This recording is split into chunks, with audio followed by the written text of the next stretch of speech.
قبلك في شيع الأولين وما يأتيهم من رسول إلا كانوا به يستهزئون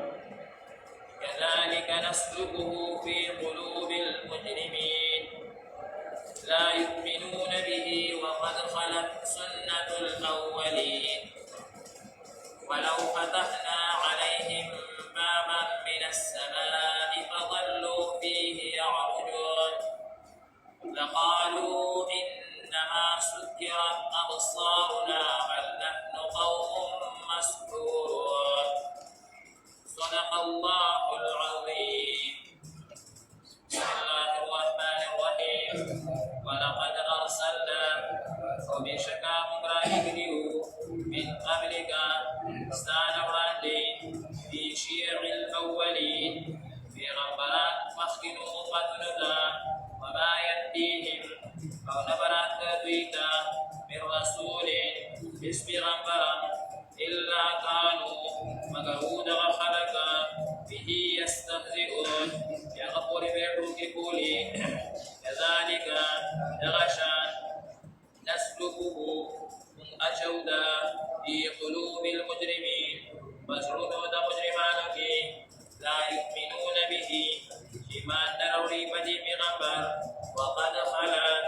أو بشكات شويدي سنة الأولين ذلك سبقا بخوان خلقك ولو فتحنا أو كجرمك قلوك وزلوا فيه أو ضيب أخيك يعرجون برأخيه لقالوا ويا بقائي إنما في شكا سكر خبر النبي كريم صلى الله عليه وسلم متعلقات أو بلا خبر القرآن المجيد لحفاظت متعلق أغا ذكر شوى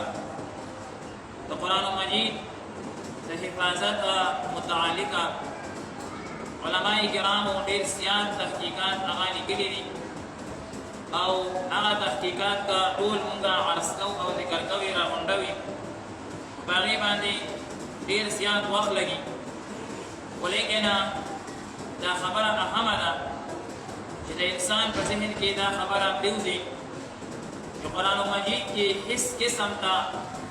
غلطي هغه نشته نه لفظي غلطي نه د معنی په اعتبار سره غلطي نه د قرائت غلطي نه د لهجې غلطي نه د تفسیر غلطي قرآن مجید الله تبارک وتعالی یو کامل او مکمل کتاب نازل کړی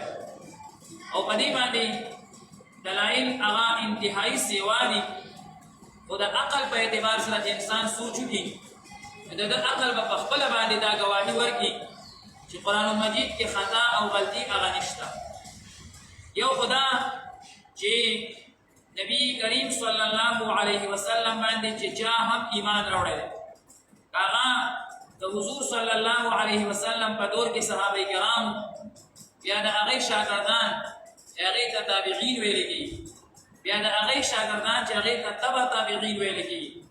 بیا د هغې شاګردان داسې د امت علما تر ننه پورې او داسې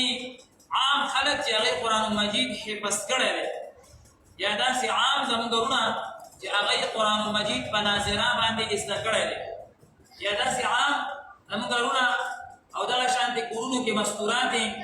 چې هغې قرآن مجید په ناظره او په تجوید باندې زده کړی دی نو دا تعداد چې موږ راجمع کړو نو دا د شمار نه وځي یو ډېر لامتناهي تعداد دا چې کوم دی نو جوړېږي یعنې شمار کې نه راځي چې دا هغه زمانې نه موږ رانقل کړو او بیا چې کوم دی نو په روړونو خلک په دې کې هغه مړه شوي دي څه سړي دي څه زنانه دي څه علما دي څه عوام دي څه ماشومان دي څه بوډاګان دي دا ټول خلک هغه چې کوم دی نو راغلي دي او ټول مسلمانان قرآن خوانه راغلي دي باقاعده دې ټولو خلکو په تواتر سره تر اوسه پورې دا قرآن مجید هغه چې کوم دی نو وي په دې کې یو غلطي وی دې دومره دنیا پکې غلطي نه دي دې دومره دنیا یو شی لولي او هغه مطالعات کوي باغی تحقیقات کوي باغی کې غلطي ولې نشي نیوي دې څومره چې کوم دی نو اوس جدید دور دی معمولی ورته خبره خو دې څوک هغه غلطه وکړي ټک سره ورپسې چې کوم دی نو موبایل کې سرچ کړي روباسي دا خبره دې داسې نه ده دا داسې شي پلان کې داسې وي که داسې وي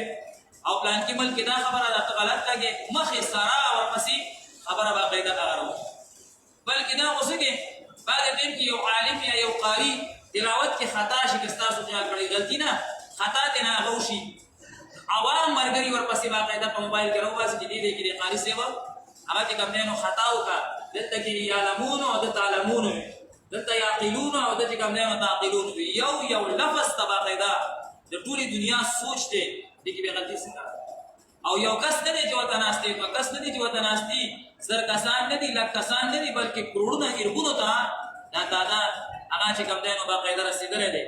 نو باقاعده دا چې کوم دی نو په دې باندې دلالت کوي په دې باندې سخت دلیل دی چې دا قرآن مجید کې باقاعده هغه غلطي نشته